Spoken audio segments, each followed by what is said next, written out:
How does a plea deal differ from an Alford plea? In recent discussions about the criminal justice system, many are asking, how does a plea deal differ from an Alford plea?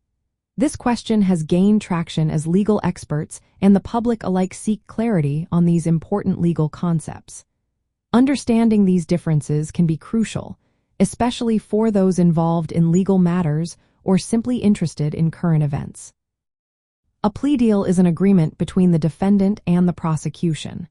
In this arrangement, the defendant agrees to plead guilty to a charge. This often results in a reduced sentence or lesser charges. The key aspect here is that the defendant admits guilt and accepts responsibility for the offense. On the other hand, an Alford plea presents a different scenario. In this case, the defendant does not admit to the criminal act. Instead, the defendant acknowledges that the prosecution has enough evidence to likely secure a conviction.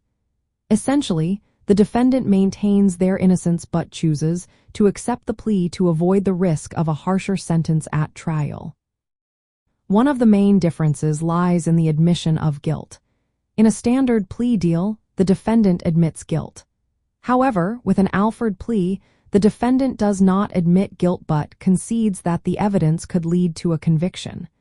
This distinction can have significant implications for the defendant's future. Both types of pleas lead to a conviction and sentencing. However, an Alford plea allows the defendant to maintain their innocence publicly. This can be particularly important for personal or reputational reasons. Alford pleas are less common and may be scrutinized more closely by judges.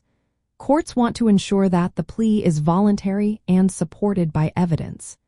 This extra layer of examination can make a difference in how these pleas are viewed in the legal system. Defendants may choose an Alford plea for strategic reasons. It allows them to avoid the risks of going to trial while not admitting guilt. This can be a significant consideration in many cases. In summary, a plea deal involves a straightforward guilty plea with an admission of wrongdoing. In contrast, an Alford plea permits a defendant to plead guilty without admitting the crime, based on the strength of the prosecution's evidence. Both lead to a conviction but differ in the acknowledgement of guilt. Understanding these differences can help individuals navigate the complexities of the legal system.